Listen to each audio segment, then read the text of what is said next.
12 rokov ticha vystriedal veľký návrat. Unikátna retro jednosedačka opäť prináša turistický ruch do dediniek a my vás vezmeme na miesta, ktoré vďaka lanovke na Geravi chytili druhý dých. Ja vás tu dnes vítam. Nachádzame sa na prekrásnom mieste na dedinkách. Za nami sa nachádza Palcmanská maša, no a pred nami samotná lanovka, ktorá ide hore na Geravi. Dnes nás čaká nádherná vyhliadka. Pôjdeme popod samotnú lanovku smerom na Zejmarskú roklinu. Je to najkratšia roklina, naozaj nádherná a zahrňa v sebe všetko asi, čo zahrňať. Má od samotnej planiny, vodopádov, tiesňavy, lesov a podobne. A potom sa vydáme na samotnú Gačovskú skalu, ktorá je vlastne prístupná jeden rok aj bez samotného sprievodcu a teda môžeme si vychutnať to čaro a výhľad, ktorý s nej budeme mať vlastne na obe strany, či už vlastne na Gemer a samotnú Palcmanskú mašu planiny, alebo potom na samotné Vysoké Tatry, takže ten výhľad naozaj odporúčam všetkým.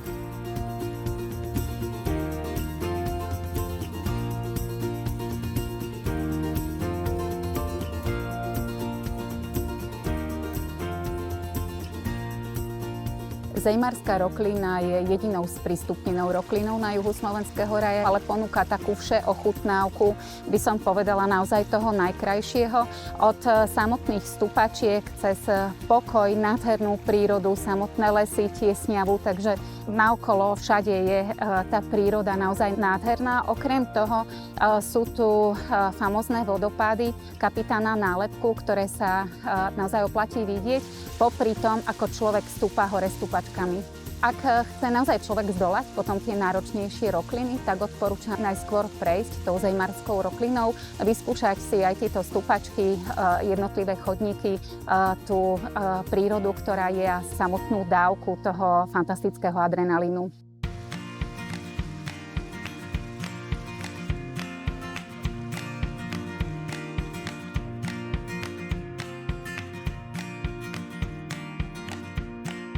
No 20 rokov sme neboli na dedinkách, pretože momentálne žijeme v USA. Odkiaľ sme?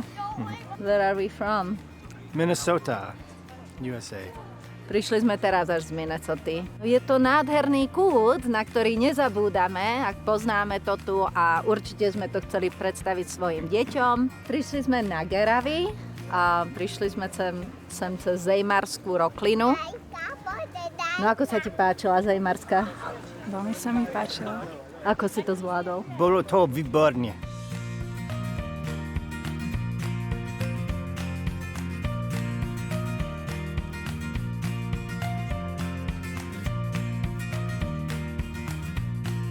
Za týmto výhľadom sme dnes išli, máme Palcmanskú mašu ako na dlani a vidíme ju z novo sprístupnenej výhliadky. Áno, nachádzame sa na jednej z najkrajších nových výhliadok Slovenského raja a vidíme nádherný výhľad z Gačovskej skaly práve na samotnú Palcmanskú mašu a tiež aj na planiny Slovenského raja, takisto vlastne aj na samotnú obec dedinky. Keď sme tu hore prišli, tak naozaj sa nám naskytol famózny výhľad, je to fantastické a ja sa teším, že vlastne už rok túto vyhliadku môžu vyšľapať návštevníci aj bez samotného sprievodcu a teda je takto prístupná pre nás všetkých. Čo sa týka vlastne samotného výstupu, tak išli sme zo Zejmarskej rokliny, prišli sme na planinu Geravi, ktorá je takou križovatkou trás. Ja jednoznačne odporúčam aj vydať sa lanovkou dole z tejto Gačovskej skaly, potom späť do obce dedinky, pretože tam sa nám opäť naskytne famózny výhľad. O tom, že túto lanovku naozaj využívajú návštevníci a že sa tešia jej pri navráteniu v auguste v roku 2023 svedčia aj čísla. Pred samotným spustením alebo znovu obnovením tejto lanovky sme mali návštevnosť okolo 13 000 návštevníkov, no a po jej spustení tá návštevnosť rekordne narastla okolo tých 20 až 23 000 návštevníkov. Prídu vyskúšať tento unikát, pretože treba povedať, že naozaj lanovka Geravi je jediná jednosedačková lanovka, ktorá na Slovensku je.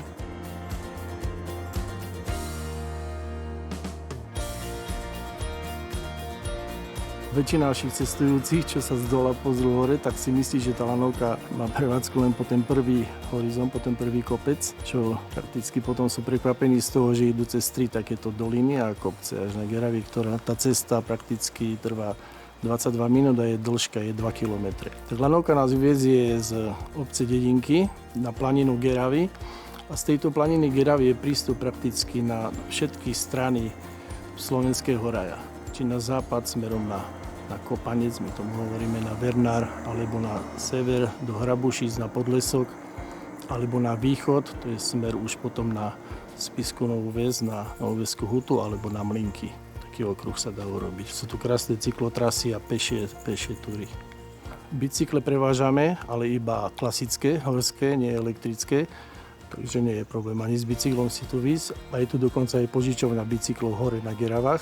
Keď sa človek vyvezie hore, tak sa môže vrátiť späť do dediniek horským bicyklom. Výhľady sú krajšie určite smerom späť, hlavne ten posledný kopec, ten horizont, keď sa nám otvorí, tak ten výhľad na priehradu a na hotel, to je super výhľad podľa mňa.